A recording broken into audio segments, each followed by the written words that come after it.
하나님의 말씀 역대상 9장 말씀입니다.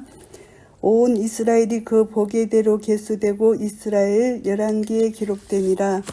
유다가 범죄함을 인하여 바벨론으로 사로잡혀 갔더니 유다가 범죄함을 인하여 바벨론으로 사로잡혀 갔다는 것을 강조합니다.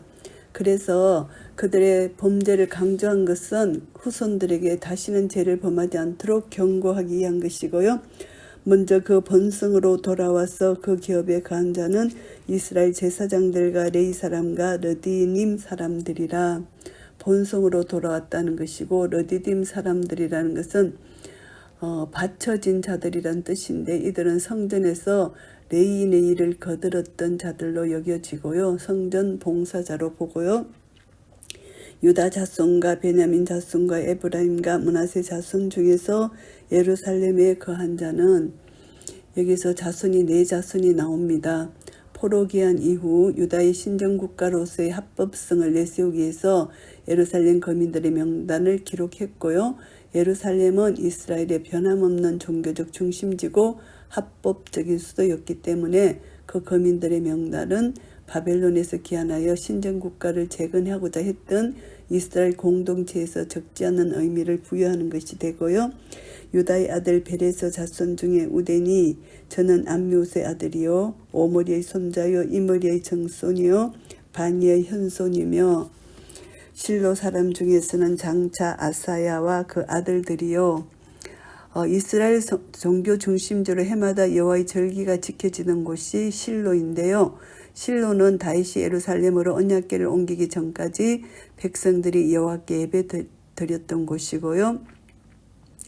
이러한 역사적 사실은 실로 사람 아사야의 출신을 말해주는 것이고, 그는 매우 신실한 인물로서 포로 귀환 후에 하나님께 봉사하기 위해서 예루살렘으로 귀환하였음을 보여주고 있습니다. 세라 자손 중에서는 여우엘과 그 형제 690인이요.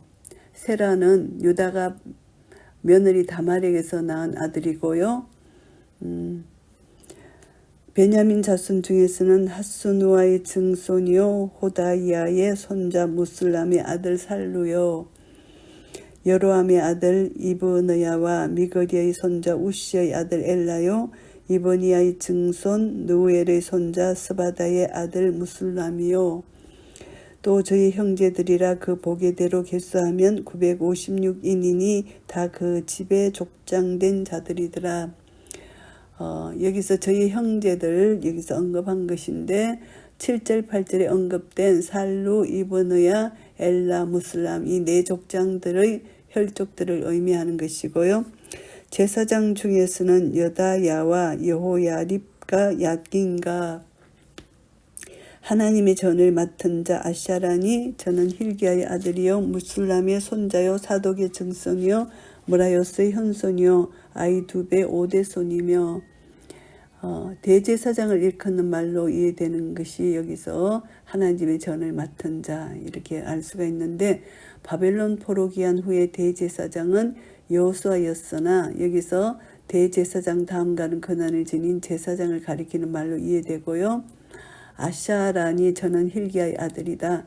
아샤라는 BC 586년에 바벨론으로 잡혀간 여호사닥의 조부이고, 그의 부친 힐기야는 요시야의 종교개혁에 가담했던 인물이고요. 또 아다야니, 저는 여로함의 아들이요 바스훌의 손자요 말기야의 증손이며, 또 마아센이, 저는 아디엘의 아들이요 야세라의 손자요 무슬람의 증손이요 무실레밋의 현손이요 인멜의 5대손이며, 다윗 시대 당시의 제사장들에게도 찾아볼 수 있는데요. 아다나의 정저부 말기야는 5째 반차를 쫓았고, 마아세의 조상 인멜은 16번째 반차를 맡았던 제사장이다 이렇게 볼 수가 있고요. 또 그 형제들이니 그 집의 족장이라. 하나님의 전의 일에 수종될 재능이 있는 자가 모두 1760인이더라. 이들은 습관적으로 하나님의 일을 감당한 자들이 아니고, 그 일을 감당하는 가운데 열심과 능력을 보인 영웅적 일꾼들임을 알 수 있고요. 이처럼 성전에서의 다양한 봉사 직분은 다윗 시대에 정해진 것이고, 본절에 언급된 바로 그 계열의 후손들이 했다는 것이고, 숫자는 그 소개된 제사장들, 그 형제들뿐만 아니라 그 외에 성전에서 수종된 레위인들을 모두 포함하는 숫자라고 볼 수가 있고요. 레위 사람 중에서는 무라리 자손 스마야니 저는 합습의 아들이요 아스리감의 손자요 핫사바의 증손이며, 무라리 자손 스마야, 무라리는 레위의 세 아들 중 한 명인데 후손들은 다윗 당시 성전 문지기와 찬양 직무 등을 맡았고요. 또 박박갈과 헤레스와 갈랄과 마따야니 저는 미가의 아들이요 시그리의 손자요 아삽의 증손이며, 아삽은 다윗이 임명한 악사로서 레위의 맏아들 게르손의 후손이고요. 15절에서 귀환한 포럼인 가운데 성전에서 찬송 직무를 맡을 가문이 있었음을 알게 되고요. 또 오베아다니 저는 스마야의 아들이요 갈랄의 손자요 여두둔의 증손이며, 또 베레갸니 저는 아사의 아들이요 엘가나의 손자라 너도바 사람의 향리에 거하였더라. 여두둔도 다윗이 임명한 악사로서 레위의 셋째 아들 무라리의 후손이고요. 베랴가 엘가나의 손자, 이것은 엘가나의 다른 이름은 다윗의 악사 헤만의 족보에 여러 번 언급된 이름이고요. 너도바 사람의 향리에 거하였다. 너도바는 베들레헴에서 가장 가까운 유다의 구릉지대에 위치한 성읍이고요. 바벨론에서 귀환한 레위인들 중 노래하는 자들이 이곳에 거주했던 사실로 미뤄볼 때 너도바는 역사적으로 악사들의 거처였던 것 같고요. 문지기는 살룸과 악국과 달몬과 아이반과 그 형제들이니 살룸은 그 두목이라. 문지기는 성전 입구나 왕궁의 문을 지키는 자들을 말하는데, 성전 안 여러 문들의 입구를 지키는 직무는 레위인들에게 맡겨졌고요.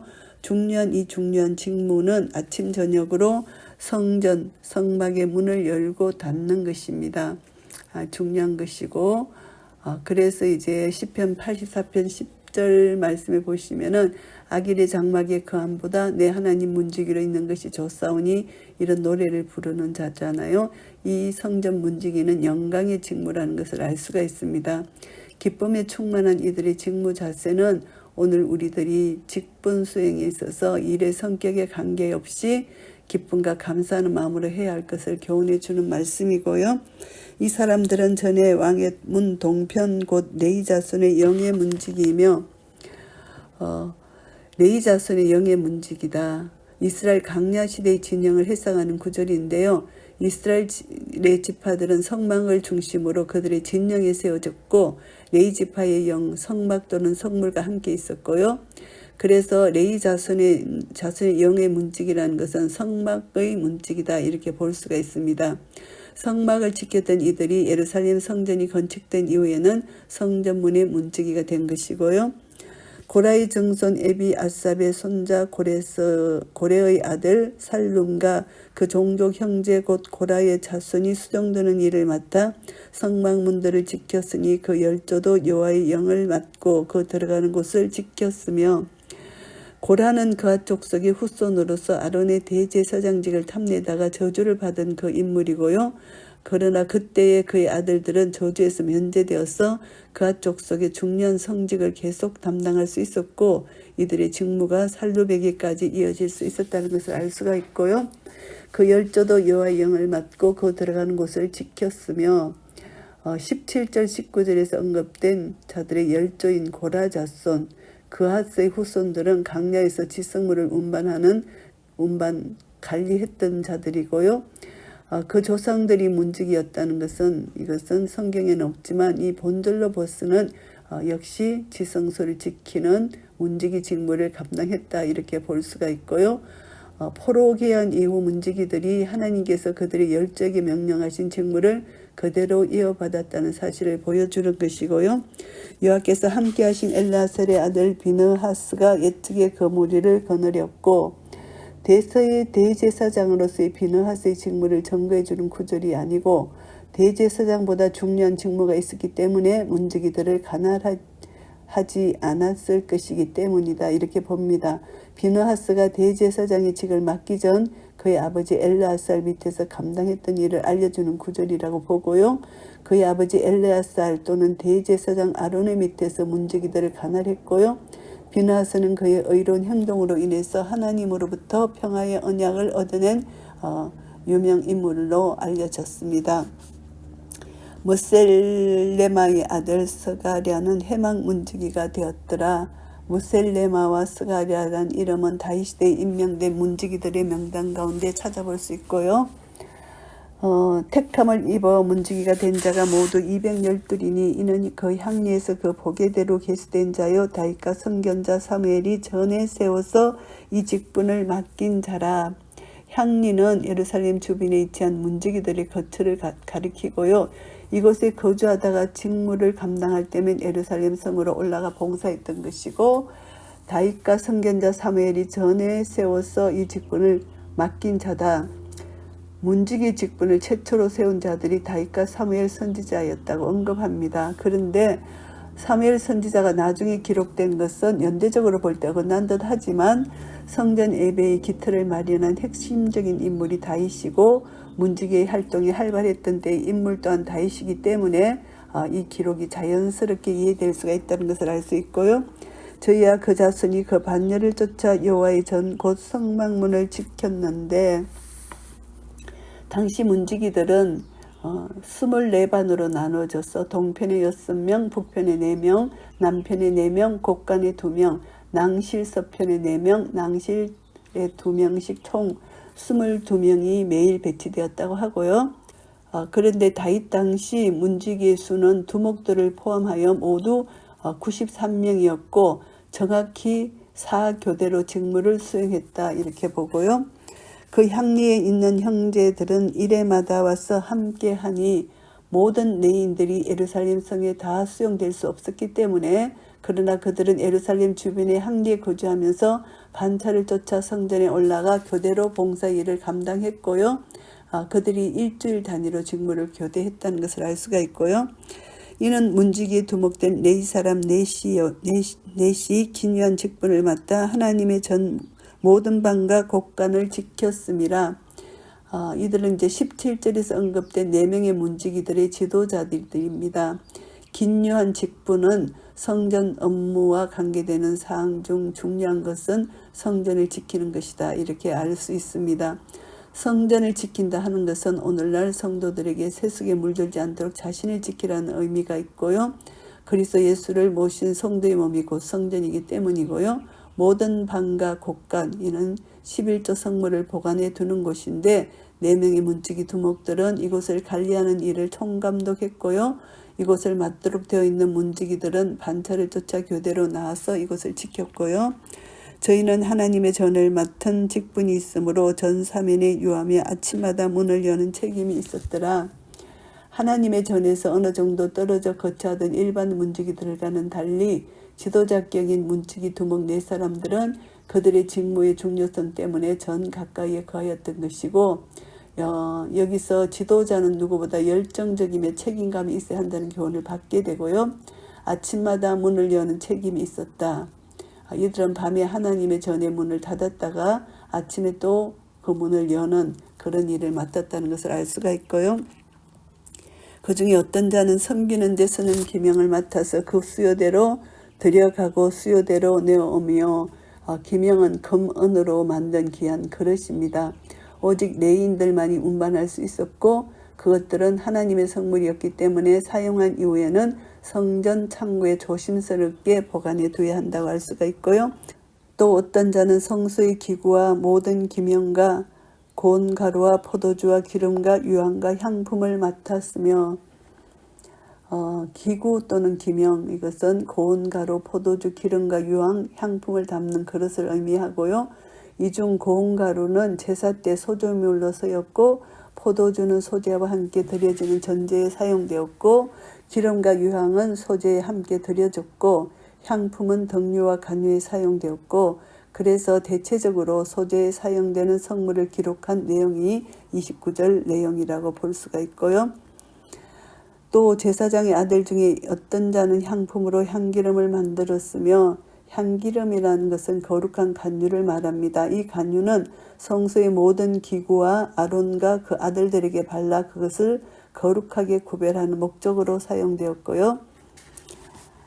고라자손 살룸의 장자 마띠다라 하는 네 사람은 냄비에 치지는 것을 맡았으며, 마띠아는 이제 고라자손 살룸 19절에 나오는 바로 그 살룸인 것 같고요.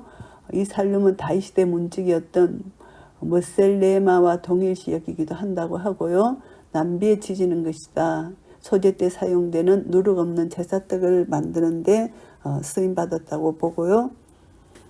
또 그 형제 그하자손 중에 어떤 자는 진스라는 떡을 맡아 안식일마다 준비하였더라. 그핫자손은 네이 지파를 형성한 세 자손 게르손 그핫 머라리 중 하나이고요. 마띠다가 속한 고라자손이 바로 이 그핫자손에 속한 것이고, 진스라는 떡을 맡아 안식일마다 준비했다는 것은 진스라는 떡은 매일 안식일마다 새 것으로 차려지는 진설병을 가리키고요. 이 진설병은 고운 가루로 만들어졌고, 모두 12개의 진설병이 두 줄로 순결한 상의에 진설되었고, 이는 하나님의 구속받은 백성들의 공동체를 상징하는 것이고요. 또 찬송하는 자가 있으니 곧 네이 족장이라 저희가 골방에 거하여 주야로 자기 직분에 골몰함으로 다른 일은 하지 아니하였더라. 성가대라고 볼 수가 있죠. 찬양대 직분을 맡은 자 24반열로 구성된 것입니다. 에단, 아삽, 헤만의 자손들로 구성되었고요. 골방에 거하고 주야로 자기 직분에 골몰했다는 것입니다. 찬송하는 일의 전문화를 보여주는 구절입니다. 골방은 성전 안에 있던 방을 말하는데, 찬송하는 자들은 필요에 따라 이 골방에 거하면서 밤낮으로 자기 직분에 골몰했고요. 성전에서 예배와 제사가 진행되는 동안 밤낮으로 하나님께 대한 찬송이 끊이지 않았던 것이라고 볼 수가 있고요.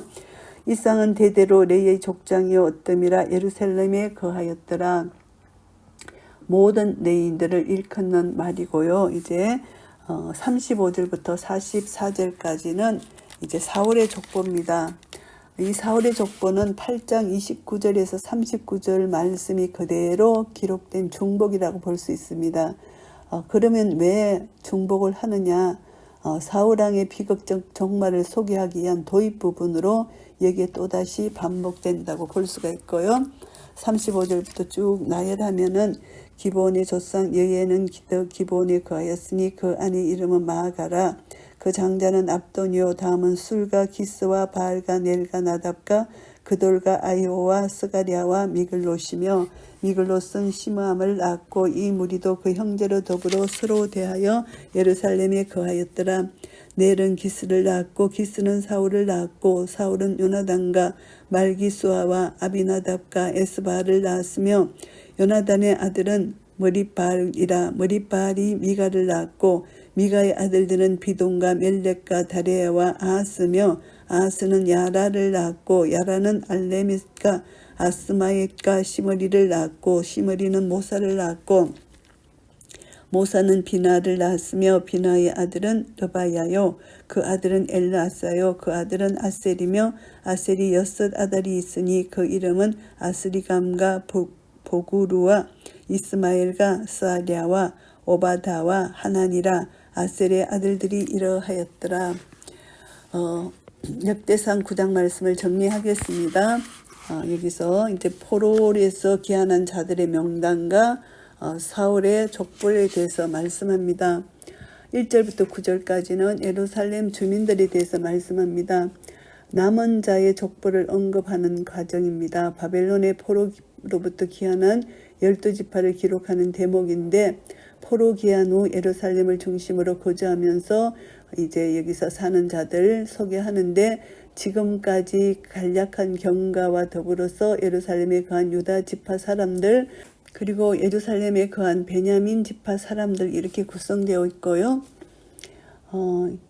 이들은 이제 고레스의 칙령 후에 예루살렘에 돌아와 성전과 밀접한 관련이 있는 일들을 한 사람이고요.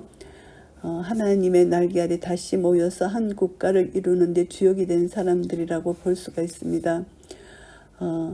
그래서 이들은 이제 세상은 타락하고 교회도 타락하고 쇠퇴해지지만 끝까지 하나님의 뜻을 지키고 순종하는 자에게는 하나님의 은혜를 베푸신다는 것을 우리는 교훈받을 수가 있습니다. 하나님의 은혜는 우리 인간의 신부를 초월해서 겸손한 자에게 은혜를 베푸신다. 이런 진리를 우리가 알게 되고요. 10절부터 16절까지는 제사장과 악사들의 족보입니다. 지금까지 언급되지 아니한 남은 자의 족보가 언급되는데요. 포로 귀환 후 예루살렘에 거했던 네지파의 명단을 기술하고 있습니다. 예루살렘에 거한 레인들의 기록하는 이제 이 10절에서 16절 말씀을 보면은 24반차에 속한 제사장과 대제사장 아살의 족보가 나오고요. 레위 사람 중 찬송하는 자들의 족보로 이렇게 구성되어 있습니다. 예루살렘의 종교적 의의를 살리는 데 있어서 중요한 인물들이고 이들이 레위인들이고요. 예루살렘은 당시 하나의 유일한 은혜의 통로였고 하나님과의 교통의 장소였습니다. 예루살렘의 영적인 그 의의는 레위인들의 헌신적인 봉사가 없었다면 되지 않았을 것이라는 것을 알게 되고요. 레위인들은 이스라엘의 대표자로서 하나님과의 언약을 제사 행위를 통해서 찬송, 봉사 이런 것을 통해서 유지시켜 나갔다고 볼 수가 있고요. 그래서 이제 오늘 그들의 이제 이름들을 좀 나열했고, 예루살렘 제일 먼저 돌아온 자들이 제사장이라는 사실이 우리에게 중요한 것이고요. 폐허가 된 예루살렘을 회복하기 위해서는 먼저 종교적인 차원에서 하나님의 영광을 회복하는 일이 먼저 돼야 되기 때문에 제사장이 먼저 돌아온 것은 참 하나님의 은혜라는 것을 알 수가 있습니다.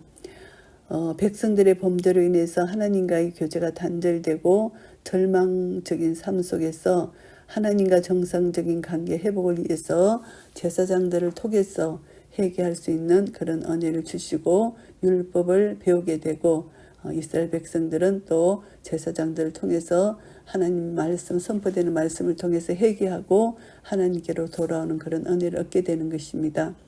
하나님은 하나님의 거룩하신 뜻을 이루시기 위해서 헌신된 소수의 무리들을 통하여 하나님 뜻을 이루어 가신다는 것을 알 수가 있습니다. 또 17절부터 27절까지는 성막의 문지기들에 대한 것입니다. 문지기들의 두목 그리고 문지기의 조직적인 봉사가 시작되고 문지기의 조직적인 봉사의 내용으로 구성되어 있습니다. 비록 비천하게 보이는 직무일지라도 최선을 다하여 영광을 얻은 문지기들이 헌신적인 봉사를 합니다. 이들의 직무가 대제사장이나 제사장들 또는 악사 등의 직무에 비해서 상대적으로 비천했던 것 같은 사실인데요. 제사 또는 예배를 가능케 하기 위한 성막 주의를 감시하는 것에 불과하지만 별다른 재능이 필요하지 않지만 참 중요한 직무라는 것을 알 수가 있습니다. 성전을 잘 지켜야만 되는 것, 문지기의 역할이 얼마나 중요한지 적들이 쳐들어오지 않도록 잘 그리고 또 하나님의 성물이 도둑맞지 않도록 잘 지키는 것이 중요하다는 것입니다. 많은 재능이 있지만 하나님을 위해서 활용하지 않는 자보다 적은 재능을 가지고 하나님을 위해서 그것을 안전히 드리는 것이 더 복된 자라는 것. 그래서 이제 재능의 우열에 순서가 있는 것이 아니고 우열에 이렇게 따져서 무시하고 교만하면 안 되는 것을 알 수 있습니다. 하나님은 사람을 예물로 판단하지 아니하시고 그 중심을 중히 여기신다는 것을 교훈받게 되고요. 문지기 두목들이 다른 문지기들보다 훨씬 헌신적으로 봉사했다는 것이 나타납니다. 그래서 지도자는 남들보다 더 부지런해야 되고 일꾼들이 본이 되어야 한다는 귀중한 교훈을 받을 수가 있고요. 28절부터 34절까지는 레위인의 다양한 직분입니다. 기명을 맡아서 일하는 자, 성소의 기구를 담당한 자, 향기름을 만드는 자, 진술하는 떡을 만드는 자, 찬송하는 자 등으로 소개하는 것이고요. 교회 안에도 하나님이 주신 은사의 다양성, 그것을 가지고 하나님 영광을 위하여 봉사하는 것이 중요하다는 것입니다. 그래서 다양한 직분을 통해서 다양한 은사를 통해서 하나님께 영광 돌리는 것이 중요하다는 것, 우리는 그것을 교훈받을 수가 있습니다. 그리고 이제 35절부터 44절까지는 사울 왕가의 족보입니다. 이것은 8장 29절에서 40절 이 말씀이 그대로 반복된 말씀입니다. 사울 왕의 조상 여엘의 아들들에 대해서, 또 사울 왕의 가족들에 대해서, 요나단의 아들 머리바알과 그의 후손들에 대해서 이렇게 말씀하고 있습니다. 왜 여기에 이런 말씀을 넣었나, 똑같은 것을 왜 이렇게 반복하느냐, 이것은 혹시 기자의 실수가 아닌가, 혹시 또 후대에서 편집을 잘못한 것이 아닌가, 이런 생각을 할 수 있지만 그것이 아니고 다윗 왕조의 계보가 이제 10장에서 언급되기 때문에 그것을 기점으로 해서 일단락이 되기 때문에 이제 이 사이에 사울 왕가의 족보를 넣었다고 볼 수가 있고요. 그렇기 때문에 포로에서 귀환한 백성들에게 지나간 과거를 재언급함으로써 신앙의 중요성을 또 의도적으로 강조하기 위해서 넣었다, 이렇게 볼 수가 있습니다. 그리고 이제 사울 왕의 비극적 종말에 대한 이제 서론적 도입 부분, 그래서 우리는 성경에 어떤 구절이든 맹목적으로 기록된 것은 하나도 없고 각기 고유의 의미를 가지고 있음을 우리는 주목해야 된다는 사실이고요. 역대상 9장 말씀, 이것을 통해서 우리는 또 하나님께서 또 각 지파를 세우시고 또 각 사람을 세우시고, 그래서 하나님은 각자에게 주어진 은사를 통해서 하나님이 일을 감당하게 하시고, 그것을 통해서 하나님은 영광을 받으시고, 또 각자에게 주어진 그 직분, 맡은 자에게 구할 것은 충성이니라. 충성을 다 감당할 때 하나님 나라가 확장되고 하나님께서 그것을 통하여 크신 영광을 받으실 것입니다. 이런 은혜가 우리 모두에게 있으시기를 예수 그리스도 이름으로 축복합니다. 아멘.